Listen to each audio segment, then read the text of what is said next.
Olá! À medida que vamos envelhecendo, ocorre uma perda gradual da massa óssea.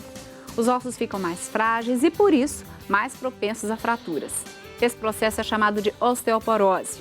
É uma condição que interfere na qualidade de vida, pois, dependendo da fratura, a pessoa pode ficar impossibilitada até de caminhar. Mas então, se com o passar do tempo a massa óssea tende a diminuir, será que todas as pessoas terão osteoporose? Será que é possível prevenir? 20 de outubro é uma data dedicada à osteoporose e à importância da prevenção.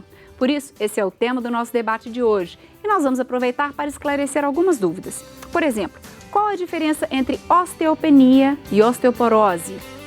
Sabe-se da importância do cálcio na formação e manutenção óssea. Então, quem não gosta de leite tem maior risco de desenvolver osteoporose? E quanto à vitamina D? Qual a sua importância na manutenção da saúde óssea?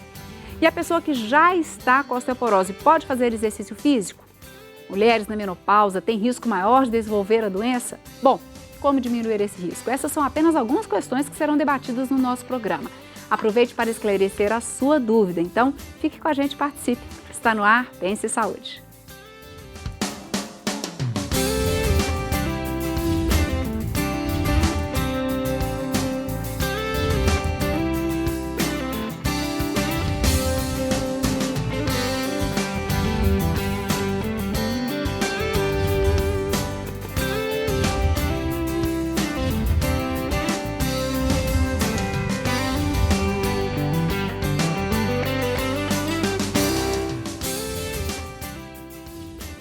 Para falar sobre osteoporose, está conosco hoje aqui o reumatologista Dr. Ricardo da Cruz Lage, que é médico cooperado da Unimed BH.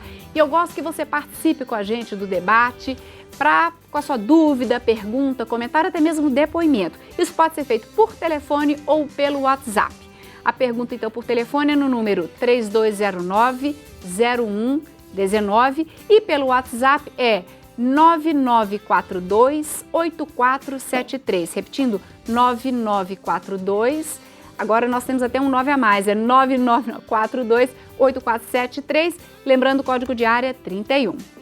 E eu agradeço muito a sua presença aqui, doutor Ricardo, para falar de uma condição que é muito frequente e vem se tornando mais, porque as pessoas vão envelhecendo e vem se tornando cada vez mais frequente, não é isso? É, exatamente. A osteoporose é uma doença extremamente frequente, né? A gente estima que em torno de 5 milhões de brasileiros tenham osteoporose atualmente. Mais frequentemente as mulheres? Mais frequentemente as mulheres, sem dúvida. Nós vamos entender isso, por quê, né? Mas para a gente entender a osteoporose lá na frente, a gente tem que entender como que vai sendo formada a nossa densidade óssea, o nosso osso, até quando e a partir de quando isso começa a decair. Isso. Primeiro é importante a gente entender o que é densidade óssea, né? O conceito da densidade óssea não difere do conceito geral de densidade. Quer dizer, é a quantidade de osso que você tem numa determinada área, né? A quantificação dessa densidade começou a ser possível quando a gente começou a fazer a densitometria óssea, que é um exame que a gente vai falar depois, que mede essa densidade. Então, a gente consegue calcular a quantidade de osso que tem por metro quadrado. Ah, tá. Então, quanto mais denso o osso, melhor, mais forte é o osso. Mas isso, ou seja, essa formação óssea, aliás, formação óssea a gente faz o tempo todo, né? O tempo todo estamos formando e degradando o osso, né? Exatamente. Mas essa densidade, ela vai aumentando principalmente nos primeiros anos de vida, não é? Até uma certa idade. Exatamente. Nós ganhamos osso, vamos dizer assim, até em torno entre 30 e 35 anos. Tá. Até a terceira década de vida, uma parte dela. Depois nós começamos a perder osso, gradualmente, a cada ano a gente perde um pouquinho. E essa perda, ela se acentua com o envelhecimento, e no caso das mulheres, na pós-menopausa. Existe, então, essa relação, essa proteção hormonal da mulher antes dela ter menopausa para a manutenção óssea? Exatamente, porque o estrógeno, que é o principal hormônio da mulher, ele tem um efeito protetor.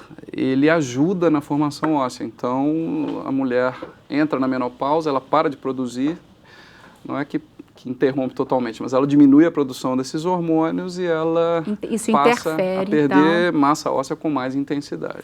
Bom, aí você falou aqui que até uma certa idade a gente está formando o osso, né? E a partir daí a gente...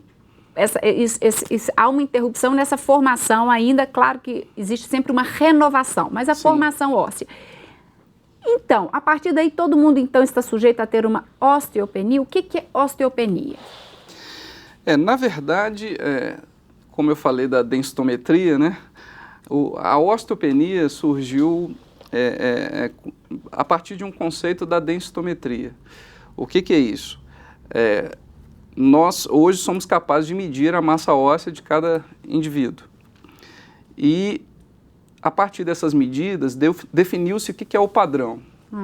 Tá. O que é o padrão? Ideal de alguma faixa de referência, igual a gente tem no exame de sangue. Da densitometria, e isso, qual que é a referência? É o adulto jovem, é o indivíduo entre 20 e 40 anos de idade, mais ou menos. Então, esse é considerado o padrão. A osteopenia surge a partir do momento que a pessoa tem menos massa óssea do que o que seria o normal do adulto jovem. Tá. Isso então não é, porque como eu falei no início, se a gente, à medida que vai envelhecendo, a gente tem realmente perda óssea, não necessariamente osteopenia é uma coisa que todo mundo vai ter e que faz parte do envelhecimento. É possível envelhecer sem ter osteopenia? É possível. Algumas pessoas têm esse privilégio, né? Mas realmente não é comum, né? É muito frequente que nós desenvolvamos a osteopenia com o tempo.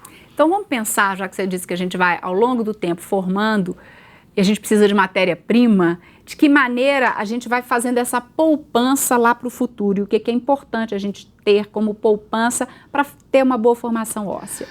Então, isso é uma coisa muito importante, né? Quanto mais osso, quanto mais massa óssea a gente tiver adquirido durante a vida, até esses 30 e poucos anos, mais o osso você tem para perder. Então, você consegue se proteger da osteoporose. Então, isso é uma coisa que deve ser feita desde a infância e já deveria ter feito. Exatamente. É como se fizéssemos, como você disse, uma poupança, né? Com bons hábitos, ingestão adequada de cálcio durante a vida, atividade física. São várias formas para que você tenha mais massa óssea. Evitar maus hábitos, tabagismo, por exemplo, que é um grande vilão para várias coisas e também para a osteoporose. Inclusive, né, para a saúde óssea. É isso. E de um lado e de outro, de alguma forma, tentando fazer essa poupança. Exatamente. Né? Eu vou querer daqui a pouco comentar também sobre esse cálcio, que às vezes que é sempre tão necessário que as pessoas ficam na dúvida, principalmente em relação a leite. As pessoas que não gostam de leite, têm essa poupança prejudicada? O leite seria a nossa única fonte de cálcio? É a principal? Essa questão é, sem dúvida, muito importante. O leite e os derivados do leite, queijo, iogurte, são a principal fonte de cálcio. E é onde o cálcio está mais biodisponível. Ou seja, de melhor absorção, melhor aproveitamento do organismo. Então, quando a pessoa não pode ingerir leite e derivados, tem intolerância, isso fica mais difícil. Então, existem alternativas, alimentos enriquecidos com cálcio. Hoje tem vários produtos que são enriquecidos, que ajudam bastante. E em alguns indivíduos, a partir de um levantamento da ingesta, a gente pode fazer suplementação de cálcio, né, dependendo dessa necessidade. A gente está aqui com um reumatologista e as pessoas devem estar perguntando, mas por que o reumatologista está falando de osteoporose? A reumatologia, ela lida com as doenças musculoesqueléticas de maneira geral, né? E também com a osteoporose. As pessoas pensam que o reumatologista só lida com reumatismo. Exatamente, né? Que seria artrite, né? Artrite. Não, mas a reumatologia é uma especialidade ampla, né? Ela lida com as doenças autoimunes, com as doenças musculoesqueléticas. Doenças sistêmicas mesmo, artrite, né? Classicamente. A artrose também, que é uma doença articular, e lida com essas doenças osteometabólicas, né? a osteoporose entre elas. É metabólica? Você chama ela de metabólica? É uma alteração do metabolismo do osso, né? Tá certo. Bom, aí a gente falou de osteopenia. Então, determinadas pessoas, depois de uma certa idade, podem ter essa osteopenia. Feita, por exemplo, o exame de densitometria óssea, ela tem um pouco menos do que seria o padrão. Exatamente. A pessoa que tem osteopenia, ela vai evoluir para osteoporose? Existe essa possibilidade? Não necessariamente. Isso aqui é...